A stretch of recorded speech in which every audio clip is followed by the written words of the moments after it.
Hello, everyone. This is Dave from Tanked Up Life, and here's an update on my new Fluval Spec V or Fluval Spec V in white. I just set this up yesterday. Um, Great little peninsula tank. Let's see if I can zoom in here. I've got about 20 chili rasboras. Got about 12 orange pumpkin shrimp, couple otocinclus, and a few, about 4 or 5 dwarf pygmy corydora catfish. So basically, I had a Fluval Spec 3 2.8 gallon beta tank over here, and I'd moved my beta into the bedroom tank. At least if I can get a better view here while I talk to you guys. There's some dwarf corrydoras down there on the bottom, and another shrimp. So basically, I moved the beta. I got an alien beta, and I moved him to my 10-gallon angle view tank in the bedroom, because I had these little white, I don't know what they're called, these little white tetras with blue eyes and red streaks in them that I picked up. And they were basically beating up and harassing my other fish. So I took those and I had moved them into the beta tank. And then I had a small 3-gallon, which is up on my channel, nano tank, basically whose purpose was to breed shrimp. You see there's another shrimp right there. And unfortunately, I ended up dropping a measuring cup onto the edge of the Fluval Spec 3, and it put a nice chip in the front of the glass. Once it did that, I kind of lost confidence in the strength and integrity of it. So anyway, I was able to pick this tank up through a website. The company was called Josh's Frogs. I'd never dealt with them before. Very hard to find this tank in white, but they had it in white, and they had it actually for a great price, cheaper than the big box stores. So again, it's Josh's Frogs. I'm not sponsored by them. I've never purchased anything from them, but I would say check them out. Although they mostly specialize in reptiles, they do they do sell fish tanks. So anyway, I ended up breaking down the shrimp tank and the Fluval Spec beta tank because I had this coming along, and I really like the all-in-one filtration on these. It's just so much easier and simpler. And being that the sponge was the exact same size that comes in here, and the filter, the biomedia. Basically, I was just able to swap it out. So this tank is pretty much running with a fully cycled filtration system.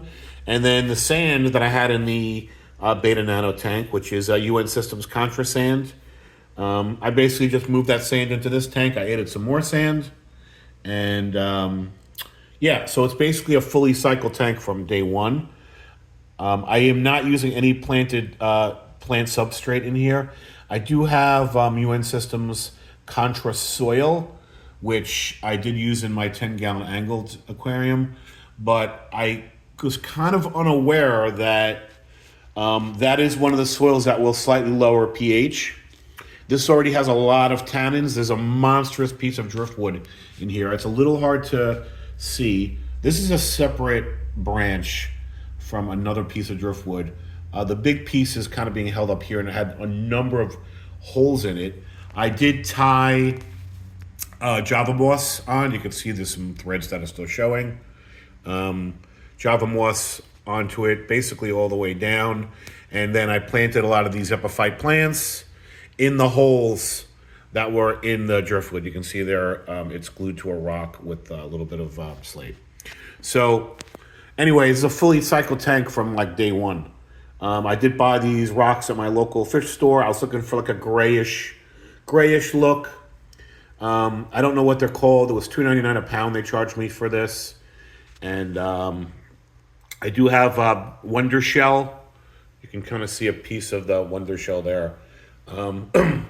Shrimp need calcium in order to molt. So if you don't use Wonder Shell for your shrimp tank, you really should. Basically just slowly dissolves and it gives off calcium. It's supposed to keep your water clearer too. I'm not sure how it actually would do that, but anyway, it's kind of a necessity for shrimp so that they can molt and have strong shells. The one thing I don't like about this is such a narrow tank, and this is a very big piece of driftwood. So I really don't have much space. If you look around the decorations, there's not that much sand left in the tank. There's my dwarf cory cats hanging out. So there's not a lot of sand in here. There's not a lot of floor space. So even this plant here, I don't know if it's going to survive because it doesn't have much room. It doesn't really get hit by the light. If it doesn't survive, I'll take it out. Everything else should do fine. This is Anubias nana petite. All these other plants are very hardy and are going to grow in pretty much any conditions. I would like some more reds, so I'll probably take this out if that plant in the back does not survive. This is going to survive. I don't know what these are called, but these are super duper hardy plants. You see there's another shrimp right there. So anyway, worst comes to worst, I'll take this out, move this to the other side, and I would like to put some more reds on this side of the tank. But for now, I kind of didn't want to spend more money between the driftwood and the tank, and I had to buy more sand. It definitely adds up. I've got redwood floaters across the top, and this does have a night mode where it's blue lights. Have it on a timer running about 6.5 hours. So that should be enough to keep algae in check for right now. So this is a peninsula style tank, which again, I think it's kind of perfect for my countertop here, since this is where my coffee maker is. I don't really use that section of the of the counter. So I can kind of sit here and enjoy, my fish. I do kind of like the sloping design of the hardscape. I did have some baby shrimp in here. I really didn't want to break down that shrimp tank because they did have a bunch of babies. I did move some of them in here, the ones that I could find. I mean, they're so tiny and so small. I don't know if they're even alive. Hopefully they made it. But I'm sure that when the shrimp get comfortable, they'll go right back to reproducing. And the plan was for me to basically be cranking out some orange pumpkin neocardina shrimp out of this setup. And then I could, slowly move shrimp into my other aquariums. You can never have too many shrimp. So here's a nice red plant. And again, I'm just hoping that the reds take off, and I need some more reds on the other side. But again, this plant is probably going to come out. I'm probably going to replace it with that fern. I just don't know if it's going to do well, but we'll see. So that's kind of it. I think it's pretty much fully stocked. I think I've got enough of these chili rasboras in here. I can't imagine buying any more of them. There's about 20 or 18 or 20 or so in here. But anyway, just a really nice 5-gallon tank with all-in-one. I do have Seachem Purigen. There's a bag of it here to kind of help get the tannins out of the water. I don't know, there's plenty of room in the back for a heater. I don't know why people are saying there's no room for the heater cord. There's certainly room for the heater cord. So anyway, there's a little heater back there. It's just a nice little tank. I have to say, I'm a big fan of Fluval. They just do a great job designing these things. And I just found that the Fluval filtration, it just works very well. Tank's got some good flow. It's not crazy strong. There is a small opening on the back of the tank so that if the top vents get clogged, okay, or the water level drops below it, there's still a little hole back there and you can't see it. No problem with floating plants. You see the floating plants cannot get through the holes.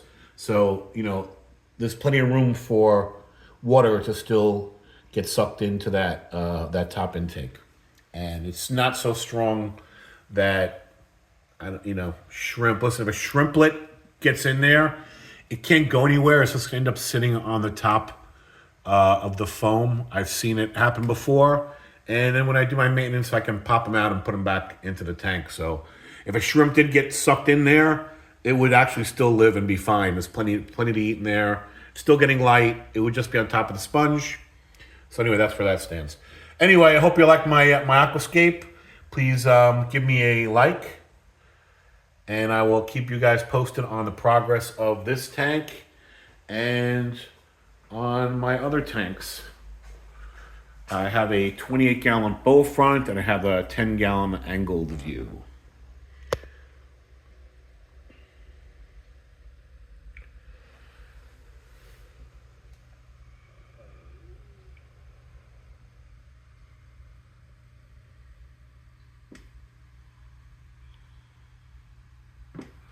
I know it's a little hard for me to get everything in because of the size of this tank. But just a really nice tank. And you know what? These plants are growing already. God, it's been there for a day. It's already trying to make its way up to the light.